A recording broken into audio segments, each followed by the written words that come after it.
बुलबुल सहरा अरब, कोकबुल शर्क, सूतुल अरब, सैयदतुल गना अल अरबी और बिनते नील जैसे खताबात हासिल करने वाली मिस्र की शोहरा आफाक गुलकारा उम्मे कुलथूम को अपने मुल्क समेत करोड़ों अरब अवाम ने जिस मोहब्बत, पजीराई और इज्जत से नवाजा, वो शायद ही दुनिया की किसी और गुलकार के हिस्से में आई हो। उम्मे कुलथूम का जन्म 31 दिसंबर सन 1898 को एक किसान के घर में हुआ। उनका असल नाम फातिमा इब्राहिम था। इनके वालिद इब्राहिम मुअज्जिन होने के साथ साथ इर्द गिर्द के इलाकों में मजहबी कलाम भी गाया करते थे और इस काम में मदद के लिए वो अपनी बेटी फातिमा को लड़कों के कपड़े पहनाकर साथ रखते थे। उम्मे कुलथूम इब्तिदा में किरात के फन से भी वाबस्ता रहीं। 16 बरस की उम्र में गुलकार मोहम्मद अबुल अल्लाह ने इन्हें क्लासिकी मौसीकी की तालीम दी। फिर उनकी शोहरत आहिस्ता आहिस्ता फैलने लगी। चंद साल बाद वो मशहूर मौसीकार जकरिया अहमद से मिली, जिन्होंने इन्हें काहिरा आने का मशवरा दिया। उम्मे कुलथूम सन 1923 में मिस्र के दारुल हुकूमत काहिरा मुंतकिल हो गयी, जहाँ अमीन अल मेहदी ने इन्हें ऊद बजाना सिखाया और वो सकाफती तकरीबात में अपने फन का मुजाहरा करने लगी। सन 1934 में काहिरा में रेडियो स्टेशन का कयाम अमल में आया, जो मिस्र में एक सकाफती इनकलाब की शुरुआत थी। रेडियो ने उम्मे कुलथूम को पूरे अरब में मशहूर कर दिया। इस दौरान उनका तारुफ मशहूर शायर अहमद रामी से हुआ, जिन्होंने बाद में उनके लिए 137 नगमे लिखे।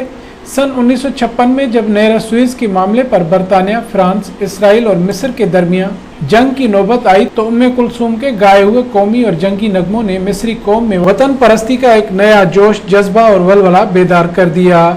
उम्मे कुलथूम की इनकलाबी आवाज को खामोश करने के लिए बरतानवी तैयारों ने काहिरा रेडियो स्टेशन पर हमला भी किया, जिसकी वजह से उम्मे कुलथूम के गीत वक्ती तौर पर बंद हो गए और उनके लाखों सामीन मुस्तरब हो गए। 3 रोज बाद काहिरा रेडियो ने एक मुतबादल मकाम से उम्मे कुलथूम के नगमात दोबारा नशर करना शुरू कर दिए, तो मिस्री कौम के जज्बात बामे उरूज पर पहुंच गए। उम्मे कुलथूम के इनकलाबी मिली नगमों के बायस उन्हें मिस्र समेत पूरे अरब दुनिया की कौमी गुलकारा की हैसियत हासिल हुई और उनके मदाहों में मिस्र के बादशाह, सदर मुमलिकत समेत दीगर मारूफ शख्सियात शामिल रहीं। एक मरतबा काहिरा के नेशनल स्पोर्ट्स क्लब में उम्मे कुलथूम की नगमा सराई का प्रोग्राम जारी था कि अचानक बादशाह वक्त शाह फारूक उम्मे कुलथूम के नगमात सुनने के लिए वहाँ जा पहुँचे और इतना मुतासिर हुए कि वहीं उन्हें मिस्र का सबसे बड़ा एजाज शानुल कमाल अता कर दिया। इनकलाब के बाद जमाल अब्दुल नासिर मिस्र के सदर बने, तो वो भी उम्मे कुलथूम के शेदाई निकले। उम्मे कुलथूम का गाना सुनने के लिए वो बजाते खुद मौसीकी के प्रोग्रामों में चले जाते थे। उम्मे कुलथूम को अरब दुनिया की बेताज मलका भी कहा जाता था। वो जब भी कोई नया नगमा पेश करने का ऐलान करती थी, तो दुनिया अरब के मुख्तलिफ गोशों से शायकीन और परस्तार हवाई जहाज चार्टर्ड करके काहिरा पहुंच जाते थे। उनके हर नए नगमे की पब्लिसिटी मिस्र के मारूफ रोजनामा अल एहराम में होती थी।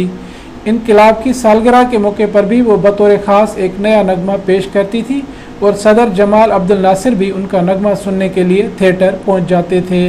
उम्मे कुलथूम ने उर्दू और फारसी के अजीम शायर अल्लामा इकबाल की मशहूर नज़म शिकवा को भी अपनी आवाज़ का लिबास उड़ाया। ये सन 1967 की बात है, जब अरब इसराइल जंग के बाद उम्मे कुलथूम ने अरब अवाम के जज्बात और एहसासात के पेश नज़र एक नया नगमा तैयार किया। इनकी आवाज़ सामीन को खुशी में मुब्तला कर देती थी, मगर उस रोज़ वो जो नगमा गा रही थी वो गैर रवायती नगमा हदीसुल रूह था, जो अल्लामा इकबाल की नज़म शिकवा का अरबी तर्जुमा था।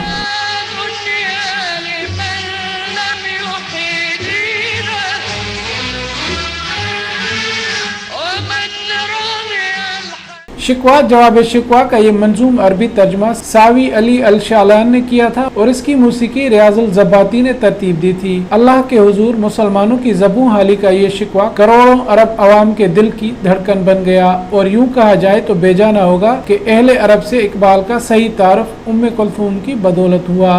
उम्मे कुलथूम के इस नगमे की शोहरत को देखकर हुकूमत पाकिस्तान ने 18 नवंबर सन 1967 को उन्हें सितारा इम्तियाज अता करने का ऐलान किया, जो 2 अप्रैल सन 1968 को उन्हें एक खुसूसी तकरीब में मिस्र में पाकिस्तान के सफ़ीर सज्जाद हैदर ने अता किया।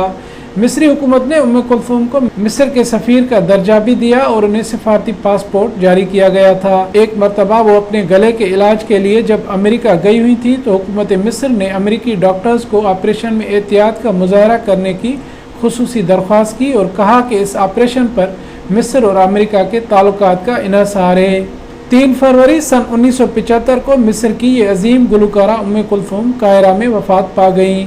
2 दिन बाद काहिरा में उनके जनाजे में दुनिया भर से खुसूसी परवाज़ों में आए तकरीबन 40 लाख अफराद शरीक हुए। उनका जनाजा दुनिया के चंद बड़े जनाजों में शुमार होता है।